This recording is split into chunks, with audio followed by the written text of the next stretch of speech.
The first time Theresa Langley saw Roscoe Winslow, he was walking out of the general store in Calico Bluff, Texas, carrying a sack of flour that weighed more than most grown men, and he had his hat in his hand, his head bent slightly forward as though he was apologizing to the earth beneath his boots for the considerable weight he was placing upon it. It was the spring of 1881, and Calico Bluff was the kind of town that existed in that raw, honest way of West Texas settlements. A main street of sun-bleached buildings, a livery stable that smelled of horse sweat and hay, a saloon called the Dusty Rose that had pretensions above its station, and a church with a crooked steeple that the congregation had been meaning to fix for 3 years now and likely would never get around to fixing. The Rio Grande rolled somewhere to the south, carrying its ancient red water toward the Gulf, and the desert beyond the town limits stretched out flat and eternal, interrupted only by stands of mesquite and the occasional limestone ridge rising from the caliche soil like the spine of something buried long ago. Theresa had arrived in Calico Bluff 6 weeks prior, riding in on the Butterfield stage after a journey from San Antonio that had left her with dust in her teeth and a determination in her chest that felt new and fragile, like something just born. She was 24 years old, possessed of dark brown hair that she wore pinned up under a wide-brimmed hat that had once been her mother's, and she had gray eyes that her father had always called storm-colored, and that she privately thought were her only interesting feature. She had taken a position as the town's schoolteacher, filling the vacancy left by old Mr. Caldwell, who had finally succumbed to a combination of bad lungs and worse whiskey the previous winter. She had 31 pupils ranging in age from 6 to 14, a small schoolhouse at the eastern end of town with windows that didn't quite close properly, and a rented room above the Henderson's dry goods store that was comfortable enough if you didn't mind the sound of freight wagons on the street below before sunrise. She had brought with her 3 trunks of books, a writing set her grandmother had given her, and the memory of a life in San Antonio that had been, in its way, perfectly decent, which was exactly the problem with it. She had not come to Calico Bluff looking for romance. She wanted to be very clear about that, at least to herself, standing there on the boardwalk on that warm April morning, watching Roscoe Winslow navigate the steps of the general store with a sack of flour over one shoulder and his hat pressed to his chest with the other hand. She was not looking. She was simply observing, the way a person does when confronted with something that is difficult not to notice. He was, as she would later describe to her friend Clara Whitmore, built like a mountain. There was no other phrase for it. He stood perhaps 6 feet and 3 inches, with shoulders wide enough that she had thought for a moment he might have to turn sideways to come through the store doorway, though he hadn't.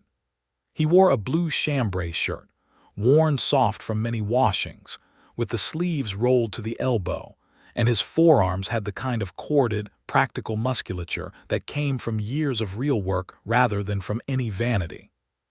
His face was square-jawed, sun-browned, with dark eyes that she couldn't quite make out from across the street, but that seemed, even at this distance, to carry a quality of thoughtfulness. His dark hair was a little too long, curling slightly at the back of his neck. He had a beard, not the unkempt wilderness of a man who had stopped caring, but the careful, maintained beard of a man who kept it as a habit. But what made her really look was the way he moved. That enormous frame, capable of carrying a 100-pound flour sack as though it were a packet of letters, moved through the world with a quality she struggled immediately to name. Carefully, considerately. As though he was perpetually aware of the space he occupied, and was quietly sorry to be taking up quite so much of it.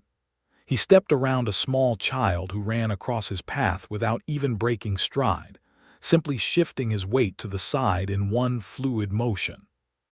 He nodded to the storekeeper's wife who held the door for him.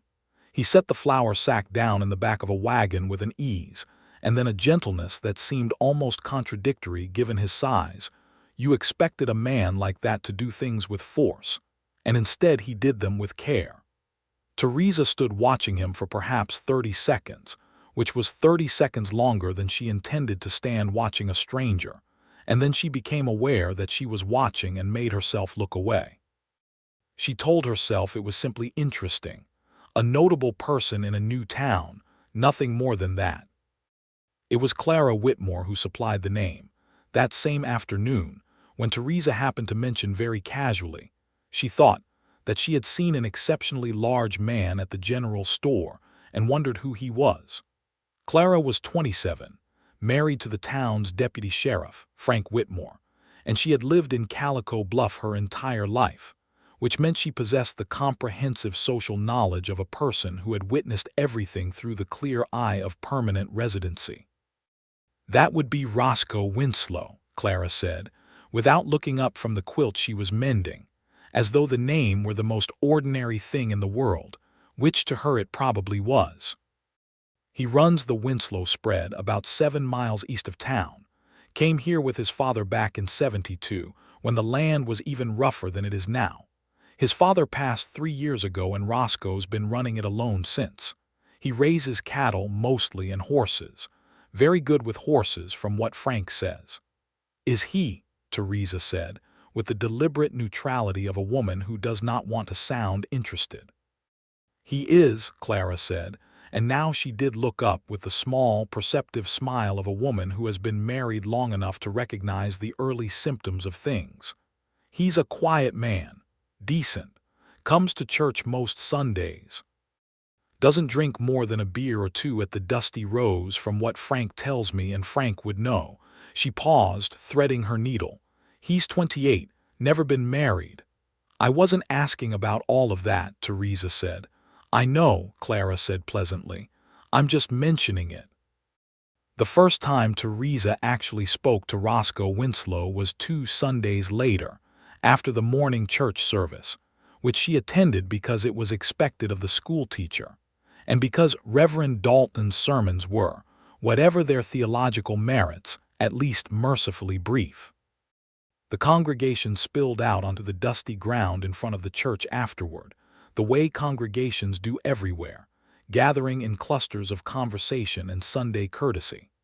Theresa was speaking with Mrs. Eliza Garrett, the mother of 2 of her students, about the upcoming spring examination, when she became aware of a shadow falling across her, a shadow larger and more comprehensive than most shadows she had encountered. She looked up. "Beg your pardon, ma'am," Roscoe Winslow said, and his voice was low and unhurried and exactly as she might have predicted if she had been in the habit of predicting voices, which she was not. "I don't mean to interrupt. I just wanted to introduce myself, since you're new to town and I haven't had the occasion yet." He held his hat in both hands in front of him, turning it slowly by the brim, which she recognized as a gesture of nerves or deference or possibly both. Up close, his dark eyes were exactly as thoughtful as she had supposed, with fine lines at the corners from squinting into the Texas sun.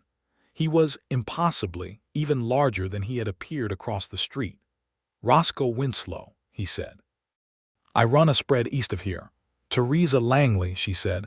"I teach the school." "Yes, ma'am, I know," he said, and then something shifted in his expression, a slight coloring at the neck, barely visible under the tan, as though he had realized that admitting he already knew who she was might reveal something he hadn't intended to reveal. "That is, the whole town knows. About the new teacher. It's a small town." "It is," she agreed, and she found that she wanted to be kind about his momentary flustering, because it seemed brave somehow for a man who looked like a geological formation to stand before her and turn his hat in his hands. "I'm glad to meet you, Mr. Winslow. Do you have children in the school?" "No, ma'am, I don't," he said. "No children of my own." Another pause, another slight reddening. I wanted to introduce myself." "I'm glad you did," she said. He nodded, settling his hat back on his head with the careful precision of a man who is glad to have something to do with his hands.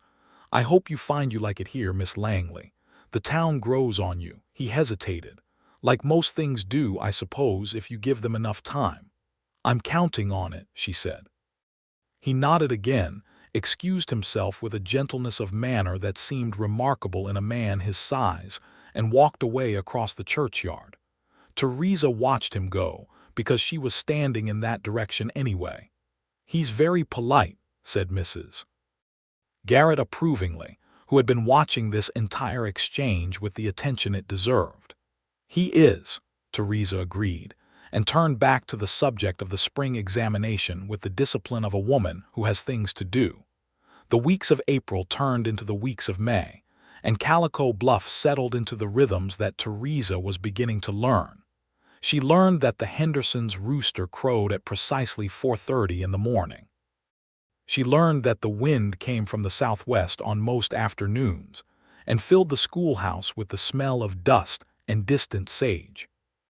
She learned the names and faces and particular difficulties of each of her 31 students. That little Eduardo Morales was brilliant at arithmetic, but struggled with his English letters because Spanish was the first language of his family, and the school offered nothing to accommodate this gap, a fact that Theresa found both troubling and practically addressable through patience and extra time. She learned that 2 of her older students, the Cooper boys, were likely to need to leave school entirely by fall to help their father with the ranch, and that this was simply the reality of life in a place like Calico Bluff, and that grieving it too loudly would serve no one. She ran the school with order and affection in about equal measure. She was not a harsh woman by temperament, but she was a precise one, and she believed that children deserved to be taken seriously, which in her experience was the greatest gift you could offer them. Her students, by the end of May, adored her in the way that children adore teachers who manage to be simultaneously exacting and genuinely warm, with the particular devotion of people who have recognized that someone cares about their minds. She saw Roscoe Winslow at church on Sundays. She saw him occasionally at the general store or the feed merchant, those enormous shoulders moving through the modest commerce of the town with that same quality of consideration and almost apology that had struck her the first time. They exchanged greetings. They spoke briefly about the weather, about the town, about small mutual observations that amounted to nothing individually, but which accumulated, she noticed, into something that felt like the very early architecture of knowing a person. He was careful around her. Not shy, she didn't think it was shyness exactly, though there was that quality in him too. It was more that he seemed genuinely uncertain about how much of himself was appropriate to bring into a given situation, as though he had spent enough time in the world understanding that he was a great deal of person, physically, and she was beginning to suspect, in other ways too, and had learned to offer himself in measured amounts rather than all at once. She found this, she realized, very interesting.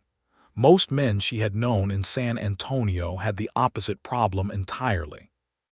It was in the last week of May that the trouble began, and it began, as many troubles do in West Texas in 1881, with water. The town had its well, and the ranches in the surrounding country had their springs and their shares of the creek that ran east from the hills. A small, reliable watercourse called Mesquite Creek that most of the local ranchers depended upon through the dry summer months.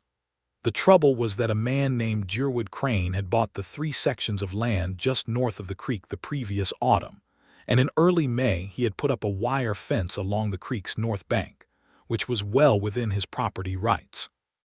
But the fence had been put up with the posts placed in such a way that it altered the flow of the creek at a narrow bend, redirecting a significant portion of the water northward onto Crane's land, and reducing the flow downstream to a trickle that was going to be entirely insufficient for the 6 ranches that depended on it through the summer.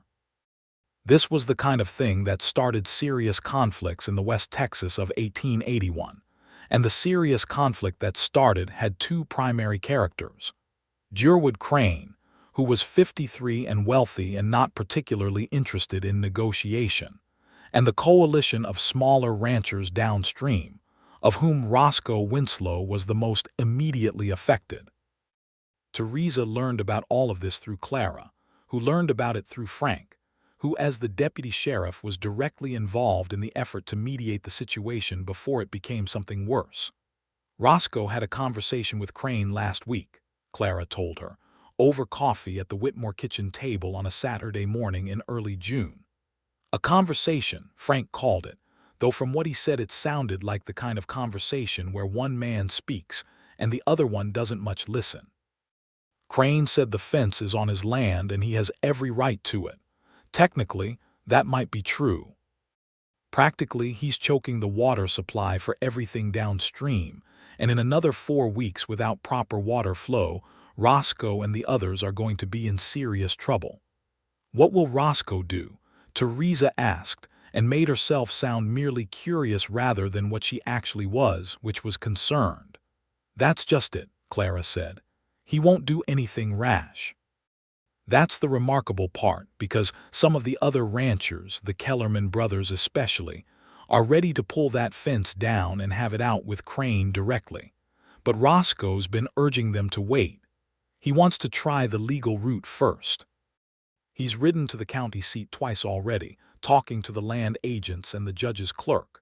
Frank says he's drawing maps of the creek flow, documentation of where the water used to go and what the fence has done to it. Theresa thought of those large hands, turning a hat by its brim in the churchyard. He doesn't seem like a man who makes hasty decisions. No, Clara agreed. He doesn't, though he seems like a man who would make a very thorough one when the time came. The first genuine conversation they had, not the polite social commerce of church steps and general stores, but a real conversation happened the following week, on a Thursday afternoon. Theresa was walking the road east of town after school, which she had taken to doing as a way of clearing her mind after the particular exertions of 31 young people, and she met Roscoe Winslow coming the other way on his bay horse, a handsome animal named Copper whom she would come to know well in time.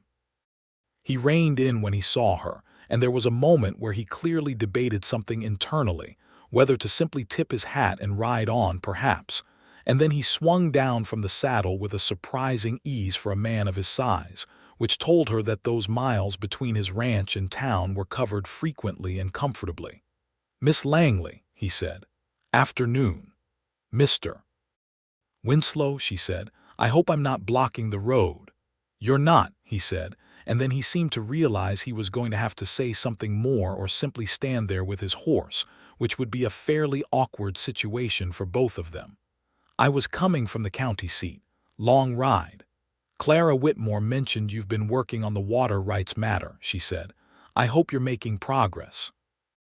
He looked at her with a quality of surprise that was quickly tempered by something else, gratitude perhaps, that the subject had been named directly rather than talked around. "Some progress," he said. "There's a doctrine under Texas property law about water rights along a shared watercourse. The creek doesn't belong to Crane just because it runs through the edge of his land. The water itself, under Texas common law, follows principles that say downstream users have rights too. But making the court understand that in a way that applies to this specific situation, with this specific fence and this specific creek bend, that's a more complicated argument." He stopped, and for a moment something like embarrassment crossed his face. "I beg your pardon, that was more than you asked for." "No, it wasn't," she said honestly. "I asked about your progress. That's your progress. I was interested."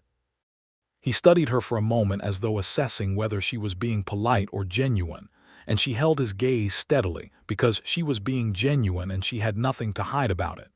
Whatever he saw seemed to satisfy him, because his posture shifted slightly, some small guard lowering, barely perceptible, but there. "It's a legitimate question of equity," he said.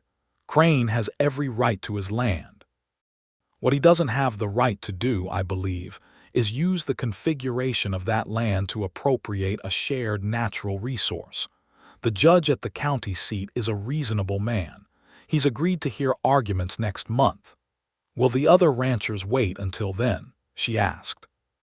"I'm working on that too," he said, and there was a tiredness in his voice that was not physical tiredness but the tiredness of a man who has been mediating between two different kinds of stubbornness for several weeks. "The Kellerman brothers are the main difficulty. They're not unreasonable men, but they're frightened about their cattle, and frightened men make impulsive choices." "And you're not frightened?" she asked. He considered this with the seriousness it probably deserved. "I'm concerned," he said. "But fear of losing things, it makes you react instead of act. There's a difference, I think. And in my experience, the things you react to tend to get worse." She thought about that. "That's a very steady way to see it. My father used to say that most disasters are made worse by the second thing people do in response to them," he said. "Not the first, you can't always help the first, but the second thing you usually can help, and that's the one that sets the direction. Your father sounds like he was a wise man." "He was," Roscoe said simply, and she heard in that simple statement the weight of a grief that had been carried for 3 years and had become, through the carrying, something integrated rather than raw. He was a practical man. He thought wisdom was mostly just seeing things clearly and not pretending they were different from what they were. They walked the road for a while then, his horse Copper ambling alongside them with the contentment of an animal who has had a long day and doesn't mind standing in for a while. They talked about the creek and the cattle and the particular ironies of Texas property law. They talked about Calico Bluff, the town's history, which Roscoe knew in some detail. How it had been founded in 1869 by a handful of families who had come west after the destruction of the war between the states, looking for land and the particular western promise of a fresh beginning. How the Rio Grande to the south made the country difficult but navigable. How the cattle drives north along the Western Trail had brought money and also trouble to the region through the 70s. He was, she found, a genuinely intelligent man. Not educated in the formal sense, he had had maybe 4 or 5 years of schooling, and the rest had been the ranch and the land, but thoughtful in a way that reading alone doesn't manufacture. He noticed things. He connected them. He had opinions that were the product of observation rather than received wisdom, and when she disagreed with something he said, about the politics of the cattle industry, which she thought was already beginning to change in ways that would reshape the whole of the Western economy within a decade, he didn't become defensive. He listened. He asked her a question. He revised. She noticed that he never once made her feel that her opinion on such matters was less worth considering because she was a woman. This was, in 1881, West Texas, a quality that was rarer than it ought to have been. When the road reached the edge of town, they stopped naturally, because to go further would have started tongues wagging in a way that neither of them was ready to invite.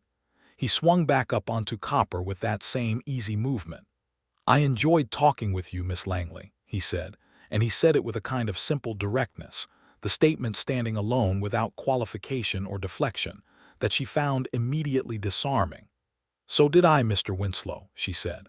"I hope the judge is reasonable next month." He nodded, and there was a warmth in those dark eyes that was careful and new, and clearly trying not to be anything more than he could reliably sustain. "Good evening," he said, and turned Copper toward the livery stable. Theresa walked back through town to the Hendersons and climbed the stairs to her room and sat in the chair by the window for longer than she had meant to, watching the last of the evening light go orange across the rooftops, thinking about a man who had said that most disasters were made worse by the second thing people did in response to them, and who moved through the world like an apology for his own considerable presence. She said nothing to Clara. But Clara, who had known her for 6 weeks and had a native intelligence about these things, watched her the next morning at breakfast with a small, private satisfaction. June brought heat that lay over the country like a wool blanket, and it brought the water crisis to its first acute point. The creek had thinned to what was, by the last week of June, genuinely insufficient for the cattle of 6 ranches. Roscoe's hearing at the county seat was scheduled for the 14th, and in the days preceding it, the Kellerman brothers, Thomas and Walt, men who were not bad at heart but who were short-tempered and direct in the way of men who have solved most of their problems with physical force, pulled the wire fence down one night in a fit of combined fear and anger. This was, as Roscoe had predicted it would be, the second thing, and it made everything worse. Crane rode into town the following morning in a fury, demanding that the sheriff arrest the Kellermans. And while Sheriff Burl Watts and his deputy Frank Whitmore managed to keep the situation from becoming violent, the practical result was that Crane strengthened his fence with additional posts and added a second line of wire, which made the court case against him simultaneously more necessary and more complicated. Theresa heard about this from Clara with a feeling that she was beginning to understand, if she was honest with herself, as a personal investment in the outcome, an interest in what happened to Roscoe Winslow that went beyond general civic goodwill. She saw him 2 days later, a Saturday, at the general store. He was buying supplies with the focused efficiency of a man who has a long list and limited time, and he looked tired in a way that the outdoor kind of tiredness doesn't explain. It was the tiredness of a man managing several things at once and finding all of them heavier than he'd like. She was buying writing supplies for the school, and their paths crossed at the counter. "You look like the Kellerman's fence removal did not improve matters," she said. He looked at her with a flash of something that was almost amusement, the expression of a man who is exhausted enough that honest observation lands better than careful diplomacy. "I had made them a promise that the legal route would work," he said. "Now I need that promise to prove true, or I lose whatever credibility I have to keep the peace." "The hearing is still the 14th. "Yes. I've had correspondence with a lawyer in San Antonio who knows the relevant case law. He's written me a letter I can present to the judge detailing the precedents." He paused. "I'm not a lawyer. I've never done anything like this before. I'm going mostly on what seems right and what I can document." "Sometimes that's enough," she said. "Sometimes," he agreed. She made a decision then, the kind that feels small but isn't. "My father was a lawyer," she said, "in San Antonio.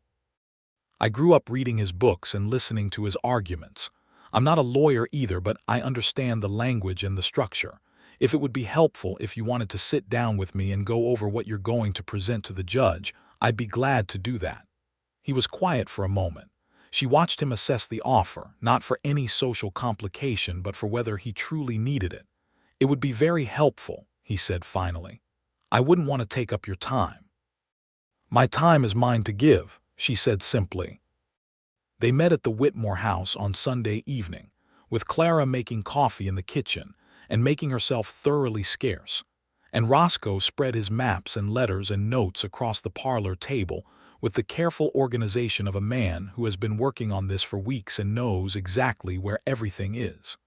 He walked her through the creek's path, the fence's placement, the hydrology of how the altered bend redirected the flow. He showed her the letter from the San Antonio lawyer, who had cited 3 relevant Texas Supreme Court decisions and 1 federal precedent about shared watercourse rights. Theresa read everything carefully and asked questions that made him pause and think and rephrase, not because he didn't know his material, but because the act of explaining it to someone who was listening sharply sharpened it. By the second hour they were at the table together, both leaning over the maps, talking through the structure of how he would present the argument to the judge, and the social distance that had characterized all their previous encounters had quietly dissolved, replaced by the companionable focus of 2 people working on a problem together. "Lead with the impact," she said, "not with the law. The judge already knows the law. What he needs to understand first is the human reality, how many cattle, what the water reduction means practically, what the summer looks like without remedy. Then the law becomes the tool for solving something real that he's already engaged with." Roscoe looked at her across the table. "That's a good instinct," he said. "It's what my father always said. The facts are the argument. The law is just the vehicle." "Your father sounds like he was as wise as you are," he said, and it was said plainly, without any ornamental intention, which made it considerably more effective than if he'd tried to make it a compliment. She felt warmth in her face that was entirely inappropriate for the professional nature of the evening. "He was a good man," she said, matching his plainness. "He passed 2 years ago. It was one of the reasons I left San Antonio, Too many places there that were his, and grief makes familiar places complicated for a while. It does, he said, and she understood that he was not speaking theoretically. They sat quietly for a moment with the uncomplicated shared understanding of two people who have each carried loss and know what it weighs. "This will work," she said, returning to the papers. "I believe it will. You have documented evidence, credible legal precedent, and the practical facts are on your side. Make the judge see the creek." "Make the judge see the creek," he repeated. "Like a picture," she said. "Water that was there, now not there. Cattle that need it. 6 families that depend on it. Then show him why the law says Crane cannot do what he has done." On the 14th of June, Roscoe Winslow rode to the county seat alone, carrying his maps and his letters and the argument that Theresa had helped him sharpen. He was gone all day. Theresa taught her classes with the extra-focused discipline of a woman who is keeping herself busy on purpose, and then she walked to Clara's after the school day and waited. He rode back into town as the sun was going down, a long way down, painting everything in the colors of copper and gold. Theresa was sitting on Clara's porch with a cup of coffee gone cold in her hands, and she saw him come up the main street.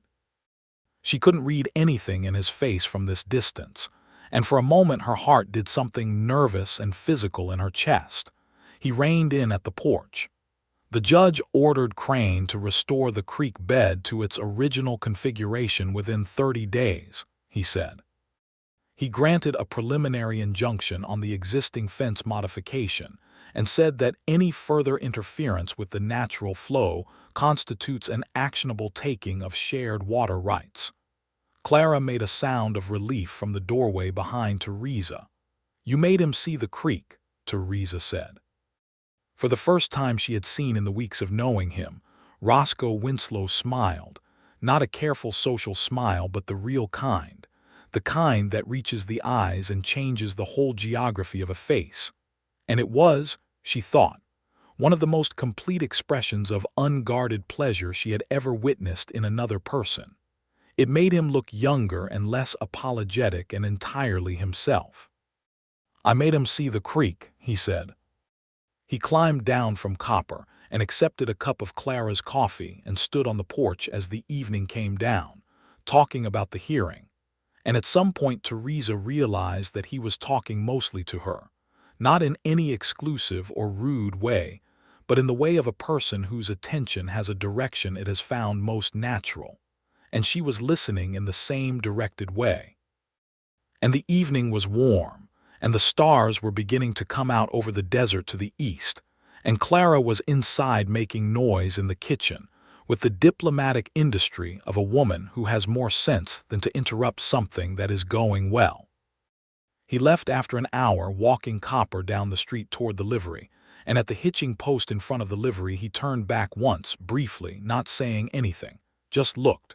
And Theresa, still on the porch, met that look across 50 yards of dusty Main Street, and something passed between them that was entirely wordless and entirely clear. Clara appeared at the door. "More coffee, please," Theresa said. The summer moved in the way of West Texas summers, with a heat so thorough it seemed to have physical substance. And Roscoe and Theresa moved, too, toward each other in increments that were small enough to be deniable and cumulative enough to be undeniable. He came to town more frequently. He found reasons to pass by the schoolhouse, a word with Frank Whitmore, a purchase at the general store at the hour in the early afternoon when the children went home, and Theresa was still there, preparing for the next day. He would stop and speak with her through the open window, or sometimes come inside and sit in one of the children's chairs with his long legs awkward and folded, making her laugh at the picture he presented, enormous man in a tiny school desk, utterly unbothered by the absurdity of his own physical situation. She learned about him in the way you learn about people when you are genuinely curious about them, not all at once, but in pieces, each piece fitting against the last like the parts of a larger picture coming slowly into focus. She learned that he had come to Texas with his father at the age of 9, in 1862, During the war, his father had refused to fight for the Confederacy and had sold their Missouri farm and headed west with a wagon and a principal. She learned that Roscoe had grown up on the ranch, had learned everything there was to learn about cattle and horses and water and land from his father, and from observation, and from the hard instruction of the work itself. She learned that he read seriously, deliberately, with the avidity of a man who had had limited formal education and had determined to compensate for it, and that he had a small but carefully chosen library at the ranch house, mostly history and natural science, and some law books he had acquired since the Creek dispute had begun. She learned that he was lonely in a way he had never quite named to himself, the loneliness of a capable, self-sufficient person who has organized their life around competence rather than connection, because connection has always seemed like a more complicated thing to pursue. He had not had, he told her once without quite framing it in those words, the experience of having someone he could talk to about things that mattered. The ranch hands came and went with the seasons. His neighbors were good men but not conversationalists. The town was cordial and the church was friendly, and none of it had ever quite filled the particular space that he was becoming aware of in her company as a space that could be filled. He did not say any of this directly. He said it in the way that quiet people say important things, indirectly, through the quality of attention they give you, through the particular things they choose to share, and the ones they hold back still but less tightly than before. She was falling in love with him with the clarity and alarm of a person who had not expected to, and who recognized the sensation with a mixture of gratitude and terror that was, she supposed, probably appropriate. It was July when the Kellerman brothers created the second problem, though problem was perhaps too mild a word for what they did. Walt Kellerman, who had been drinking harder than was good for him since the fence incident, got into a fight at the Dusty Rose with two of Jerwood Crane's hired hands, and the fight ended with Walt Kellerman with a broken nose and one of Crane's men with a broken arm, and Frank Whitmore having to lock Walt in the jail for the weekend while the situation cooled. The problem for Roscoe was that Jerwood Crane, whose fence was in the process of being restored to its legal position under the judge's order, chose to interpret this incident as evidence of a pattern of aggression from the downstream ranchers, and he rode to the county seat himself with his own lawyer to argue that the court order should be stayed pending an investigation into what he called the campaign of intimidation against his ranch. Frank Whitmore came to Roscoe's ranch the next morning to tell him this, and Frank later told Clara, who told Theresa, that Roscoe received the news standing in his barn doorway, listened to all of it without interruption, and then was quiet for a full 30 seconds before he said anything. What he said was not what Frank had expected. "I need to speak with Walt Kellerman," he said. "Not about what he did, about what it's going to cost him if this doesn't get resolved correctly." He spent the better part of the following week riding between the ranches, speaking with each of the affected families, managing the situation the way he always managed situations, not by dominating it, but by seeing it clearly and making sure everyone else saw the same thing. He explained that if Crane succeeded in getting the order stayed, they were back to the beginning, and this time with a court that was skeptical of their good faith. He explained that Walt's fight, whatever its emotional logic, had handed Crane a weapon. He explained what the summer would look like if the creek wasn't restored in time.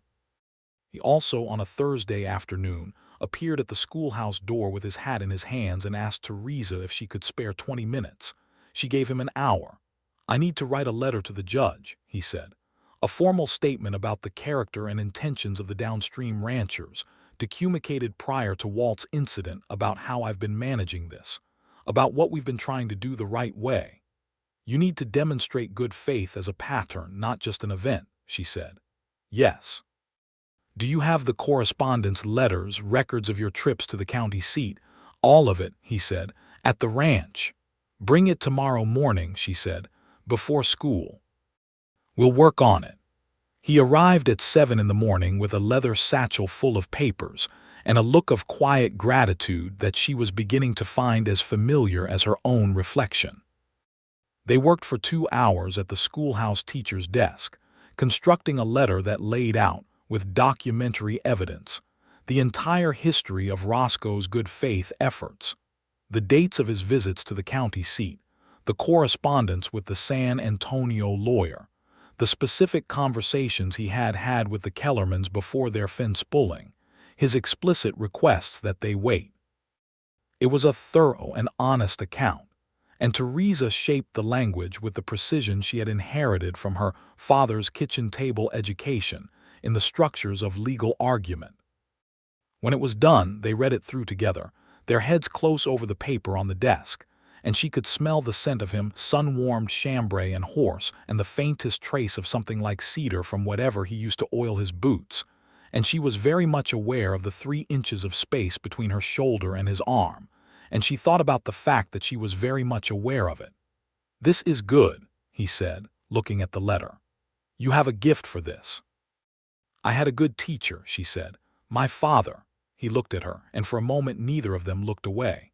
This was one of those moments that accumulate, that are in themselves small, but that in the accumulation become something structural, something you can't deconstruct without losing the whole edifice. "Miss Langley," he said, and his voice had dropped to a register that was quieter and more deliberate than his usual tone. "I would like—" He stopped, started again. "Would you be willing to let me take you for a ride on Sunday afternoon, up toward the limestone ridge east of my place? The view's considerable." "I would like that very much," she said, and she said it without the protective deflection she might have offered 6 weeks ago, because 6 weeks ago she had not yet fully understood what was happening to her. He sent the letter to the judge that same day by the mail rider. The judge, confronted with documented evidence of sustained good faith, declined to stay the order. Crane's lawyer tried once more to argue the point and was told, with the firm discourtesy of a busy court, that the order stood. The fence was restored to its original configuration within the required 30 days. The creek ran clear and full through the downstream ranches by the first week of August, exactly when the cattle needed it most. Thomas Kellerman rode to Roscoe's ranch and shook his hand for a long time. Walt Kellerman, whose nose had healed slightly crooked, and who had had some time during his jail weekend to think about second things and their consequences, said nothing, but fixed the broken post on Roscoe's south fence line without being asked, which was Walt Kellerman's particular way of making an apology, and Roscoe accepted it in the spirit offered. The Sunday afternoon that Roscoe took Theresa out toward the limestone ridge east of his spread was one of those late July days when the heat relents slightly toward evening, and the sky over West Texas goes through colors that seem excessive pink and gold, and the particular bruised purple of the desert horizon, as though the landscape is trying to make up for everything it lacks in the way of shade and water by going completely extravagant with light. He had brought his bay horse copper and a smaller, very calm bay mare named Tuesday for her, and he had packed saddlebags with cold biscuits and dried beef, and a jar of wild honey from a hive his father had tended on the east pasture for 30 years. They rode out past the ranch buildings. She had seen them for the first time today, the solid limestone house his father had built and Roscoe had expanded, the barn and the corrals, the whole industry of a working cattle ranch, and up through the rocky ground toward the ridge. The view from the top was, as he had promised, considerable. The country opened up below them in all directions, the brown gold of the summer grassland, the darker ribbon of the creek's vegetation, the distant cluster of Calico Bluff's buildings, the whole wide southern country running toward where the Rio Grande was, somewhere invisible in the haze but known, like so much of this landscape, more by what it implied than what it showed. They sat on flat rocks at the ridge's edge and ate the biscuits and the beef, and passed the jar of honey between them, and talked about everything and nothing in the way of two people who are past the careful early stages and into the easier, more dangerous middle country, where you start saying things you actually mean. She told him about growing up in San Antonio, her father's law office with its smell of old books and tobacco, her mother who had taught music and who had died when Theresa was 16 of a fever that the doctor had treated with the limited tools available, and the faith of a man who knew he was not doing enough.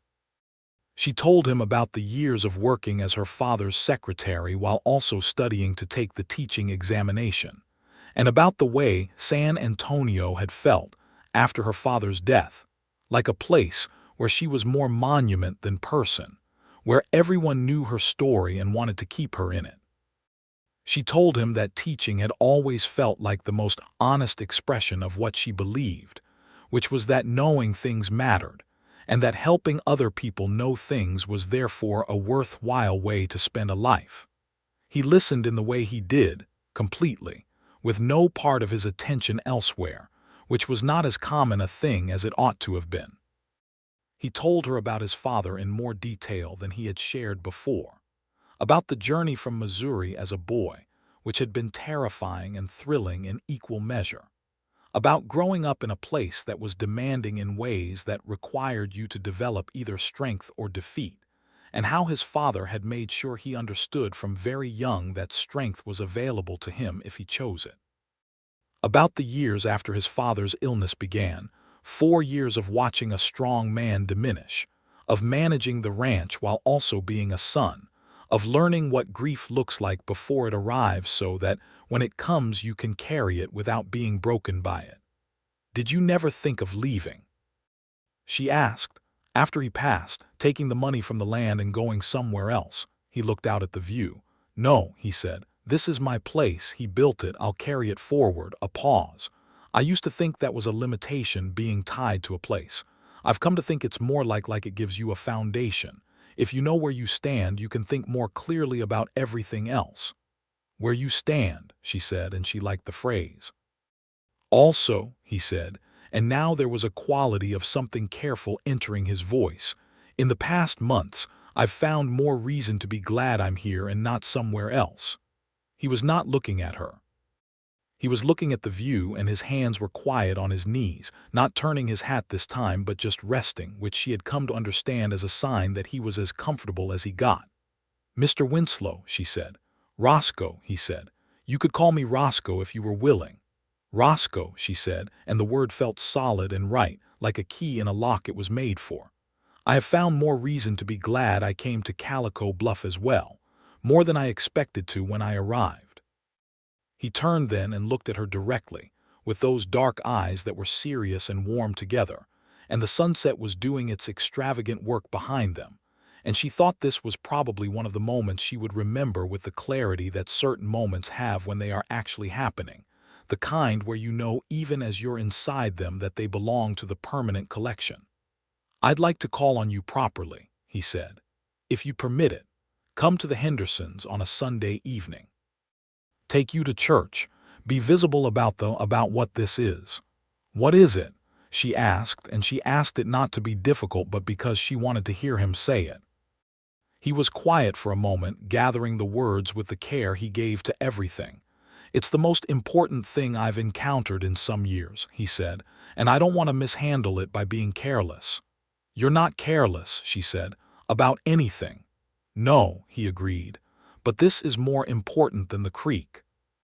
She laughed, which was perhaps not the most romantic response, but it was genuine, and the surprise of it on his face gave way quickly to his own laughter, that rare, real thing, and it turned out that Roscoe Winslow's laugh was the complete, releasing kind, and she thought she could spend a great deal of her life engineering occasions for it. "Yes," she said when they had both settled. "Come and call on me. I'd like that very much," he called on her. He was visible about it, because in a town the size of Calico Bluff invisibility was a practical impossibility, and attempting it would have been both futile and somehow disrespectful of what they were. He came to the Hendersons on Sunday evenings, sitting with Theresa in the little parlor that Mrs. Henderson offered them with the propriety required, and the warm discretion of a woman who liked them both and wanted things to go well. He took her to church and sat beside her, his shoulder a careful 6 inches from hers in the pew, and Clara Whitmore in the row ahead of them managed to face forward for the entire service, which was, Frank later told Roscoe, the first time in living memory. They walked. They talked. He brought her flowers that were wild and sun-baked, and not quite as romantic-looking as the studied bouquets of more Eastern courtships' mesquite blossoms, once, and a spray of the small yellow flowers that grew along Mesquite Creek. And she put them in water and they lasted longer than she expected, and she thought they were perfect.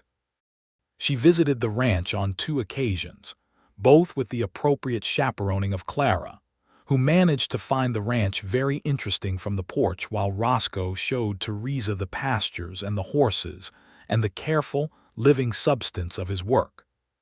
She could see in those visits how the place was him, the order and care of it, the limestone house with its solid walls and the garden that had been his mother's from the Missouri days, transplanted and adapted to Texas conditions, the library that occupied one corner of the main room and was clearly used rather than merely displayed.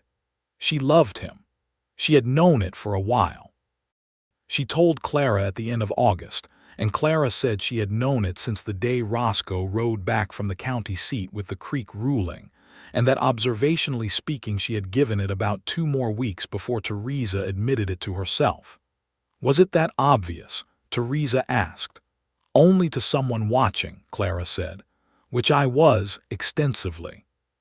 What she had not quite expected, when she thought about it honestly, was how much she found both things that had first struck her about him, the mountain quality and the apology quality, to be not separate impressions but 2 aspects of the same truth. The size of him, the simple physical fact of his presence in a room or on a ridge or riding beside her on the road, gave her a feeling that she was prepared to admit to herself if not quite yet to him. It was reassuring. Not in any dependent way, she was not a woman who needed to be protected, and she was clear-eyed about that. But there was something about the sheer, grounded solidity of him that felt like it had mass in the gravitational sense, that it would not shift or blow away under pressure, that whatever he decided to be, he would reliably be. And the apology quality, the way he moved with that perpetual care, that awareness of what he was and the quiet consideration of everyone else in his vicinity, told her that the solidity was not stubbornness, that it was chosen rather than imposed, that he was big in every sense, and had decided to use that for gentleness rather than force. She mentioned this to him in September, on one of their evening walks along the road, trying to say it clearly without embarrassing either of them. "The first time I saw you," she said, "coming out of the general store with that flour sack, I thought several things. I thought you were the largest person I had encountered in some time. And then I thought that you moved like someone who was sorry to take up the space they took up." He was quiet for several steps. "I've been told that my size can be," he stopped. "Overwhelming," she suggested. "Something like that," he said. "I said I found it reassuring," she said. "Both things, the size and the way you carry it, I still do." He stopped walking. She stopped too because they were side by side and you don't keep going when the person beside you has stopped. She turned and looked at him. There was something on his face that she had not quite seen before, which was a quality of exposure, of having something private and important seen correctly, which is both more welcome and more vulnerable than being seen at all. "Theresa," he said. He had been calling her Theresa for 3 weeks.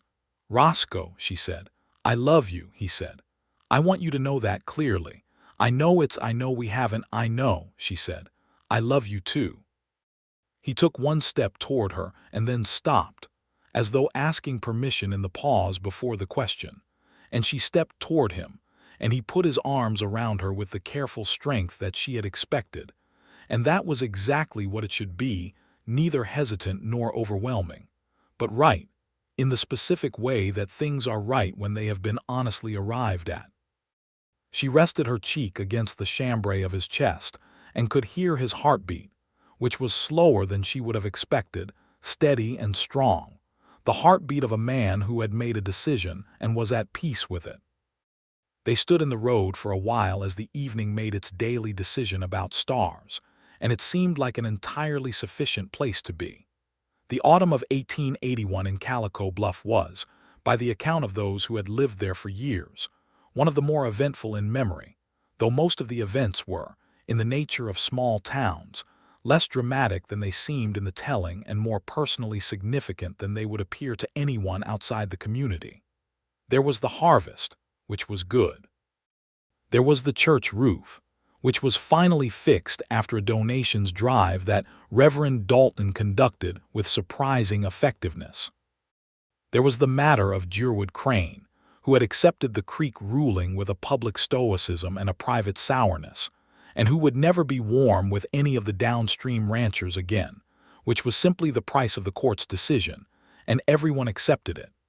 And there was Roscoe Winslow and Theresa Langley, which was the event that the town discussed with the most sincere interest and the greatest general satisfaction. He asked her to marry him in October, on a Saturday afternoon at the Limestone Ridge, where they had first really told each other the things that mattered. He had his hat in his hands again. She had come to understand this as his particular tell of importance, the hat turning, the way a man who is otherwise perfectly composed becomes briefly accessible through the nervousness of his hands. He asked her simply and plainly, in the direct language that was the only language he had for things that counted.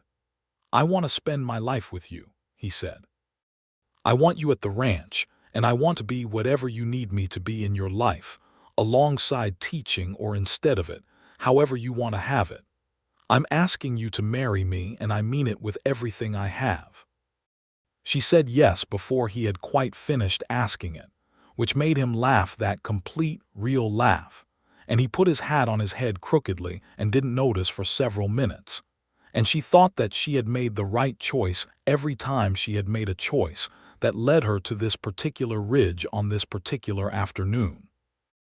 They were married in the Calico Bluff Church on the 22nd of November, 1881, in a ceremony that Reverend Dalton conducted with more genuine warmth than his usual Sunday sermons managed.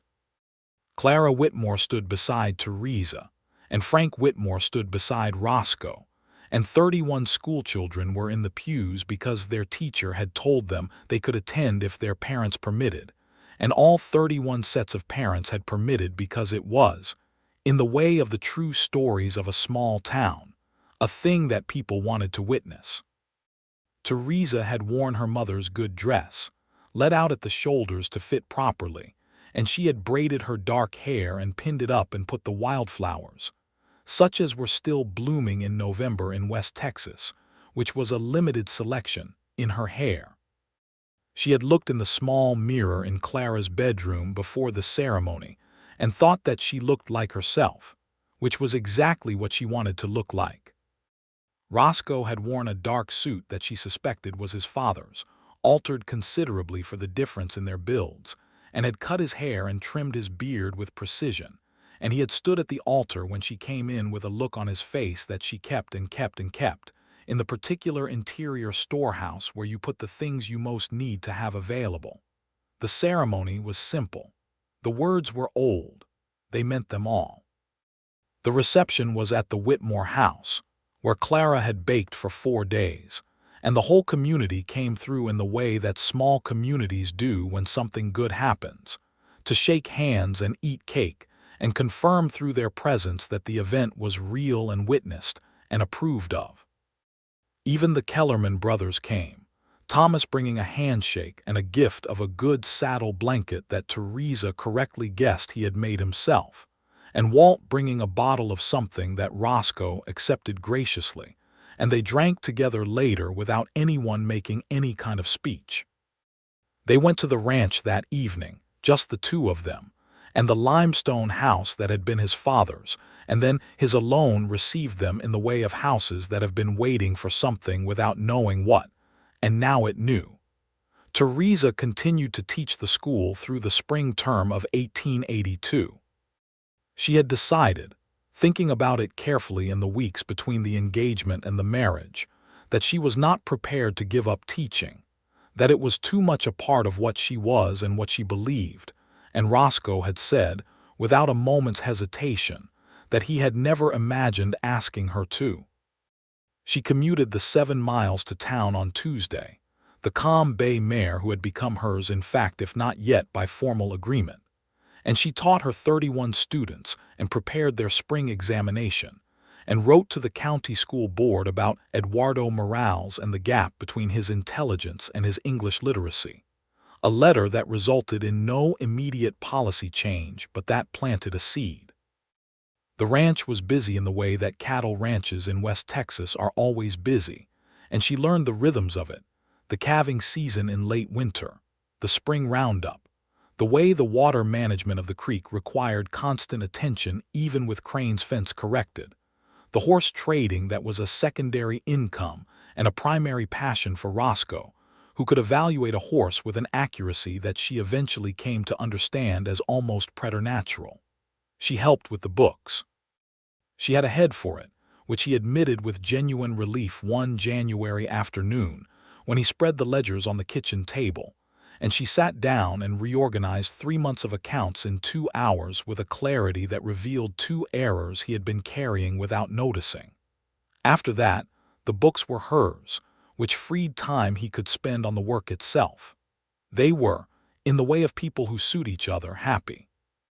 Not the excessive happiness of romantic stories that don't believe in weather or difficult mornings, or the occasional disagreement about whether the east pasture needed to be rested for a season. They disagreed about the east pasture. She thought it did, based on what she had read about land management in one of his agricultural texts. He thought it didn't, based on his observation of the grass. They argued about it with the specific pleasure of 2 people who trust each other enough to argue, and he rested the pasture in March, and in July he told her she was right, which she already knew, and which she accepted with the graciousness of a woman who has enough other victories that she doesn't need to make more of any single one than it's worth. By the summer of 1882, she was expecting their first child.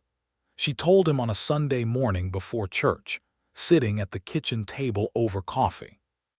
He was quiet for a long time, that Roscoe Winslow kind of quiet that she had learned to read, the kind that is not absence but depth, and then he reached across the table and took her hand in both of his large, warm hands and held it as though it were something he was taking very serious responsibility for. "Are you well?" he asked, his first question, which told her everything about him again in case she had needed reminding. "I'm very well," she said. "Happy." "So am I," he said. "So am I." Their son was born in February of 1883 in the limestone house, delivered by Dr. Marcus Webb of Calico Bluff, who was competent and kind, and who woke up without complaint at 2 in the morning to ride 7 miles to a ranch in the dark, because that was his job. Roscoe paced the parlor for 6 hours in a state of controlled alarm that Dr. Webb told him, cheerfully and accurately, was entirely normal and not medically useful. And Theresa, who had read everything available on the subject, and who faced the reality of it with the honest pragmatism she brought to most things, worked through it with the same clear-headed determination she brought to spring examinations and legal briefs. They named the boy Thomas James Winslow, Thomas for Theresa's father and James for Roscoe's. He came into the world with his father's dark eyes and his mother's stubbornness, which was evident from the first week, and he was the most significant production of 2 people who had already accomplished quite a bit together. Roscoe held his son the morning after the birth, sitting in the chair by the window with the winter light coming in over the limestone ridge outside, and Theresa, exhausted and entirely awake, watched from the bed. He was talking to the baby in a voice too low for her to hear the words, just the tone, gentle and serious, which was exactly how he talked to horses and to her and to the land, which was a consistent thing about him that she loved without reservation. She had said months ago to Clara that she found both qualities reassuring, the mountain and the apology of him, the size and the care of it. She had meant it as an observation, a description of a first impression. But lying in the bed with the winter light on them both and watching a man who was built like a geological feature hold a 7-pound human being with the gravity and tenderness of someone who understands that the most important things require the most careful handling, she thought that reassuring was not quite the right word for what she felt. Certain was closer. The word was certain. Spring came to the ranch in 1883 with the particular insistence of West Texas springs, sudden green where everything had been dry brown, the creek running clear, the calves appearing in the east pasture with their uncertain legs and their alarming confidence in their own navigation. Thomas James Winslow slept through most of the spring and observed the rest of it from the carried position of a baby whose father's arms were wide enough to constitute a landscape. Clara Whitmore came to visit in April and held the baby and told Roscoe he was doing very well, which was the kind of approval that Roscoe received with the same quiet gratitude he received most good things. Theresa returned to the school that autumn. She had arranged for a woman in town, Maria Vasquez, Eduardo Morales's aunt, a capable and patient person, to come to the ranch 3 days a week to help with Thomas while she taught. It was a practical solution and also a just one, because Maria needed the income and was excellent with children, and the arrangement had the additional benefit of giving Thomas a first language in Spanish and English both, which Theresa thought was entirely to the good. She had written again to the county school board about language accommodation for Spanish-speaking children, and this time she had data, Eduardo's examination scores, which were exceptional in mathematics and improving in English, showing exactly what a child of his intelligence was capable of when someone gave them the necessary time and patience. She did not expect this letter to change policy overnight. She sent it because it was the right thing to send, and because small efforts made consistently in the right direction had a record of eventually moving things, even if you never saw the specific moment of the moving. The town of Calico Bluff grew through the 80s in the way of West Texas towns that have gotten their water rights sorted and their community organized enough to attract new settlers. 2 new families arrived in 1883, 3 in 1884. A second physician set up practice in 1885, which relieved Dr. Webb of the more rural calls and allowed him to stop riding 7 miles in the dark quite as often, though he would have kept doing it without complaint. The school enrollment grew to 44 by 1885, which was enough students that Theresa wrote to the county school board for additional funds for a second teacher, which she eventually received, 2 years later than she had requested it, but received nonetheless. Durwood Crane sold his 3 sections of land in 1884 and moved to El Paso, which the downstream ranchers noted with varying degrees of satisfaction. The land was purchased by a young couple from Georgia, the Bartletts, who put in a proper headgate on the creek that managed the flow for everyone downstream, and who were, in the judgment of the entire community, a considerable improvement. The Kellerman brothers remained difficult and remained, in their difficult way, good neighbors. Walt's nose stayed crooked. Thomas Kellerman's cattle operation grew steadily, and he took on a young hand from the Comanche country named Samuel Red Cloud, who was, as Clara observed with the matter-of-fact directness of someone who had been watching the West reshape itself around her since birth, one of the most skilled horse hands in the county, but who experienced a consistent difficulty in getting paid what he was owed by employers other than Roscoe, who paid his people what they were worth and required no one to point out to him why this was correct. It was one of the things about the West in 1881 and the years following that Theresa watched with clear and troubled eyes, the way that men like Samuel Red Cloud and families like Eduardo Morales's navigated a country that had their labor and their knowledge and their skill, and offered their acknowledgement of it only sparingly and under pressure. She did what she could in the school, which was to teach every child in her classroom with the same absolute expectation that they were capable and worth the effort. She did what she could with Roscoe, who did not need persuasion about the basic facts of justice, but who appreciated having a partner who thought about them with the same seriousness he did. He hired Samuel Red Cloud as his top hand in 1884, at the wage he would have paid any white hand of the same ability, which was slightly more than anyone else in the county was paying. And this caused some conversation in Calico Bluff that Roscoe received with a pleasant, solid silence that communicated clearly that the conversation was welcome to happen somewhere else. Their second child, a girl they named Eleanor Rose Winslow, was born in October of 1885, with her mother's gray eyes and her father's calm temperament, which was a combination that made the other children at the ranch, by which is meant the various offspring of ranch hands who lived on the property, step slightly back when Eleanor was present because she had the quality, even at 8 months, of someone who has already assessed the situation and found it acceptable. Thomas, who was 2.5 at Eleanor's arrival, approached his sister with a seriousness that delighted everyone who witnessed it. He had seen foals and calves arrive at the ranch, and understood that new things needed to be regarded carefully before any decisions were made about them. He regarded Eleanor for approximately 3 days, and then he decided she was his particular responsibility, a decision he pursued with the earnest intensity that the Winslow temperament, combined with the Langley will, produced in remarkable quantity. By 1886, the Winslow Ranch was, by the practical measures of West Texas cattle and horse operations, a thriving concern. The horse trading had expanded. Roscoe had developed a reputation in the county and beyond for breeding horses that were sound in wind and honest in character, which was a reputation that attracted buyers from as far as San Antonio. The cattle operation was stable and well managed. The creek was reliable, and the limestone house that had been built by Roscoe's father in the hard years of the early 70s had been expanded in 1884 with 2 additional rooms that made it genuinely large by any standard a home rather than a shelter.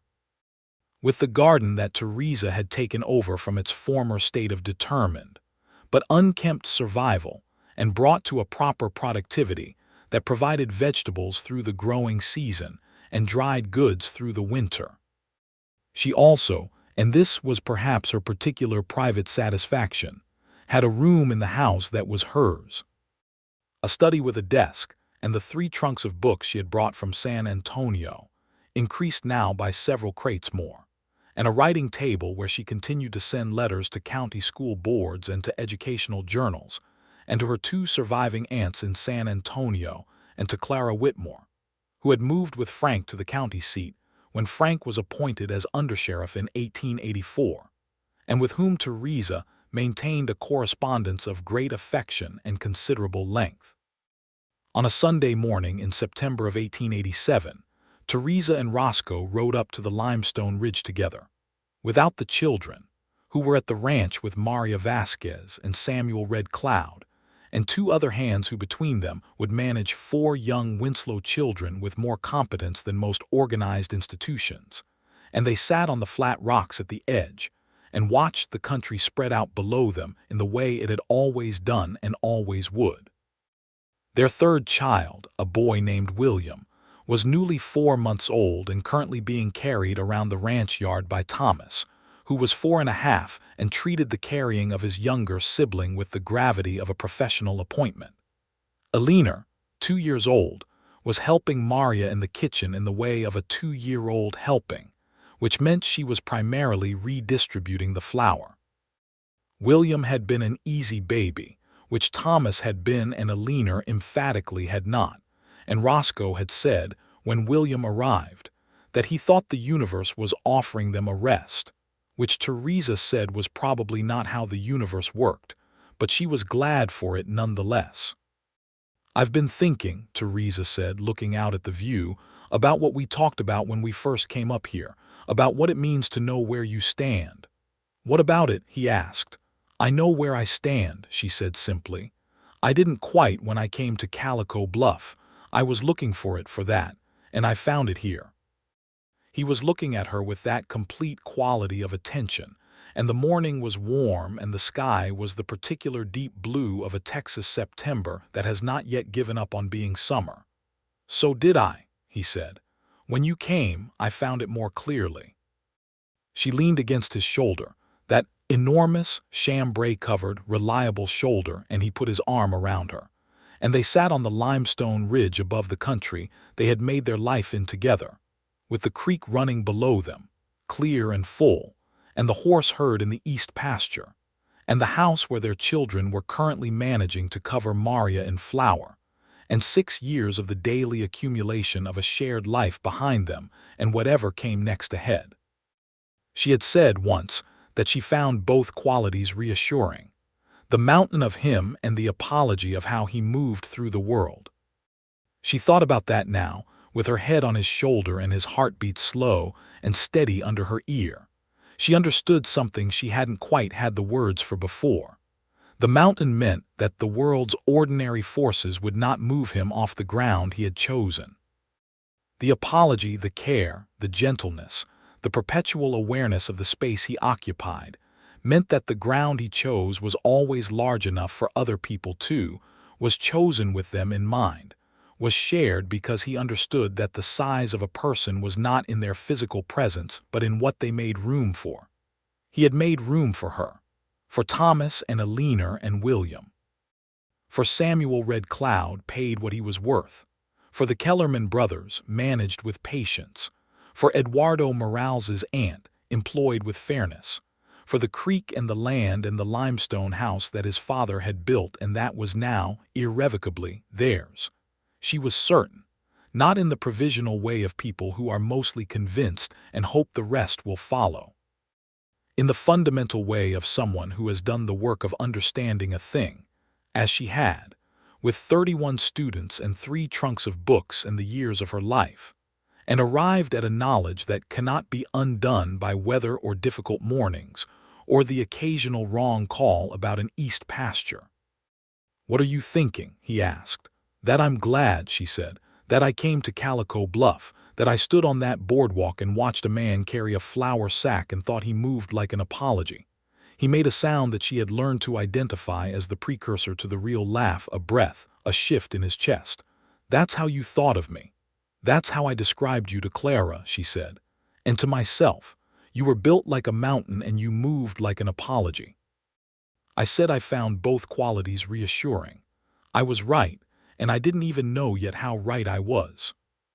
He laughed then, the complete, real laugh, and she felt it through his whole chest, and she laughed too, because he was laughing, and because the sun was on them and the country was below them and they had, improbably and exactly rightly, found each other in the ordinary commerce of a small West Texas town in the spring of 1881, and built something from it that neither of them, standing at the beginning, would have quite known to ask for. "I should have been carrying a smaller sack of flour," he said when the laughter settled. "Don't you dare," she said. "It was the flour sack that did it." He pressed his lips to the top of her head, brief and warm, and she felt his smile against her hair. They sat a while longer on the ridge before the horses needed riding back, and the children needed attending to, and the day needed doing. Below them, the creek ran its clean course through the ranches, restored and regulated and properly shared, as it would continue to run through all the seasons of the years that followed. The limestone house waited with its garden and its rooms and its library and its 3 trunks of books, and the new ones, and the ledgers that balanced, and the cradle that would likely be occupied again in time, because the Winslows had established what appeared to be a reliable pattern. The town of Calico Bluff continued its imperfect and human business below the ridge and along the creek, and through the decades that were still to come. The closing of the open range, the coming of the fences everywhere, the slow shift of the cattle economy, the railroad that arrived in 1892 and changed the shape of commerce throughout the region, the school that grew and grew and eventually got a permanent second classroom in 1889, 7 years after Theresa had first requested it. Theresa Langley Winslow taught the Calico Bluff School until 1894, when she stepped back to an advisory role while a younger teacher, a woman named Abigail Torres, whom Theresa had recruited and mentored through the county system, took the classroom. She continued to write letters to school boards and educational journals. One of them, a long argument about language instruction and the education of Spanish-speaking children in West Texas schools, was reprinted in the Texas State Journal of Education in 1896, which was not a revolution but was a document, and documents have their own kind of weight in the world.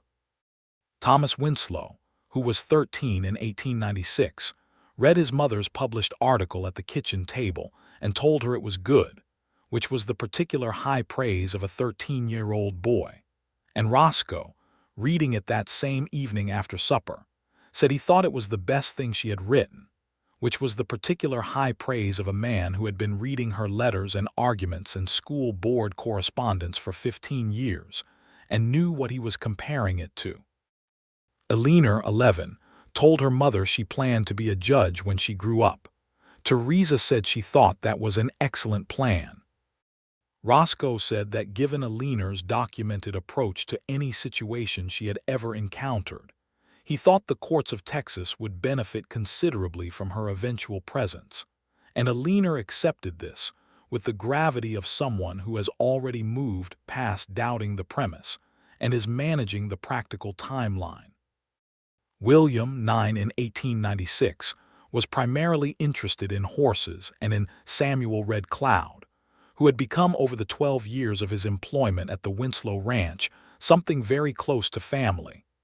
A man whose knowledge of horses was a revelation, and whose presence in Thomas and Eleanor and William's growing up was a consistent, steady good thing. Samuel had eventually been able to bring his wife, a woman named Agnes of the Comanche people, to the ranch when they married in 1889, and their daughter, born in 1891, was named Catherine and was William's best friend by 1896, which was a fact that everyone at the ranch noted with simple satisfaction. The ranch grew and settled and continued its business. The limestone house that William's grandfather James Winslow had built in the hard years of the early 70s stood solid on its foundation, the garden producing, the windows closed properly now thanks to Roscoe's attention to them over the years. The library expanded to what was probably the largest private book collection in the county, the ledgers balanced in Theresa's precise hand, the horses in the pasture of the quality that drew buyers from across the state. And on Sunday mornings, when the weather permitted and the children were at the ages where they could look after themselves and each other and their various ranch responsibilities, Roscoe and Theresa sometimes rode up to the limestone ridge and sat on the flat rocks and looked at the view, which did not change essentially. The country was what it was, the creek ran its course, the sky over West Texas went about its extravagant daily work with light. And they talked about what was present and what was past and what was coming, in the way of people who have enough history together that every conversation has that depth under it. All the previous conversations, all the years. He still moved through the world with that quality she had first noticed, the care of him, the consideration, the awareness of the space he occupied and the people in it. His hair had some gray in it by the mid-90s, at the temples and in the beard, and the lines at the corners of his eyes were deeper, and he was still, by any honest measure, built like a mountain. He still held his hat in his hands at important moments. He still turned it by the brim when he was uncertain or moved by something, and she had come to love this tell of his as much as she loved anything, because it was the place where his interior world showed through the surface, and the interior world was exactly what she had hoped for from the beginning, only more. He loved her with the consistency of the man he was, not loudly, not with the performed romance of people who need the performance to convince themselves, but with the daily, reliable, chosen love of a person who has decided and keeps deciding. He was interested in her thoughts. He read what she wrote. He held her when she was tired. He argued with her about the East pasture and the school board and the cattle prices and the education of their children, and he lost some of those arguments with the honest grace of a man who is more interested in being right than in being seen to be right, and he won some of them with the same grace. They had, by the end of 1897, 4 children. The fourth, a boy named James, arrived in 1890, named for Roscoe's father, and was in 1897 a 7-year-old who had his mother's storm-colored eyes and his father's absolute refusal to be rushed about anything, which was at 7 a quality that his parents found, alternately, admirable and exhausting. Thomas was 14, and he had begun to help with the ranch seriously, with the particular absorption of a boy who has found his work and knows it. Eleanor was 12, and was, as of that year, corresponding with 2 girls in San Antonio through a pen-pal arrangement Theresa had established, practicing the argument, and the letter she had decided she was going to send when she was older to the school at Austin that trained the state's lawyers, because Eleanor Winslow had decided on her course and was managing the practical timeline with her characteristic thoroughness. William was 11 and had a gift with horses that was, Samuel Red Cloud told Roscoe quietly one evening, as natural as any he had encountered. Little James was 7 and was mostly still deciding. On the last day of 1897, a Sunday, the family sat in the main room of the limestone house, the whole family, all 6 of them, and Samuel and Agnes and Catherine, who had become as much a part of the household's life as anyone with a different last name, and who were there because they were family in the way that the West, at its truest, understood family to be made by choice and proximity and mutual reliance rather than by blood alone. Maria Vasquez had come too, with her husband and 2 of her children, because she had been part of the household since 1883, and this was her house as much as any house could be the house of a woman who had another home. They ate well, because Theresa had cooked with the thoroughness of a woman who believes a meal is an argument for something, and the argument this meal was making was that the year had been full and good and deserving of proper acknowledgement. They talked and laughed, the adults at one end of the table and the children at the other in a gradient of decreasing decorum, and outside the wind came from the southwest the way it always did on December afternoons, carrying the smell of desert and distance through the mesquite. After supper, when the children were in various states of settling for the night, and the guests had gone with the warmth of a good evening in them, Theresa and Roscoe sat at the kitchen table with the lamp burning between them and the last of the year's final evening quiet around them. 17 years, she said. She had been counting backward from 1897 to the day she had stood on the boardwalk in the spring of 1881 and watched a man carry a flour sack out of the general store. 16 married, he said. He was more precise about the starting point. Either way, she said, it's a considerable amount of time. It is, he agreed. He had his coffee cup in one hand, and with the other hand he was holding hers across the table, in the way he did when they were quiet together and had no particular need to do anything with their hands except be connected through them. Happy? She asked. He looked at her across the lamp with those dark eyes that still had the thoughtfulness in them, and the warmth, and the quality she had been looking at since the churchyard in 1881, when he had stood with his hat in both hands and told her the whole town knew about the new teacher, and colored at the back of his neck when he realized what he'd revealed. "Theresa," he said, "I have been happy every day I have been with you, including the difficult ones." "Including the difficult ones," she agreed, because the difficult ones were true too, and leaving them out would have been a smaller version of the truth.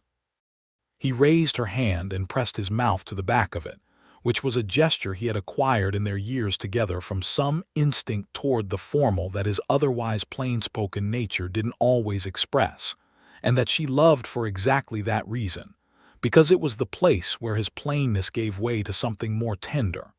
The lamp burned. The wind came from the southwest. Somewhere in the house, their 4 children were sleeping the deep sleep of children who have been fed and are loved and know exactly where they are. The limestone walls that James Winslow had built in 1872, that Roscoe had expanded in 1884, that Theresa had made into a home in all the years between, stood around them steady and solid, and warm in the way of things that have been built properly and maintained honestly.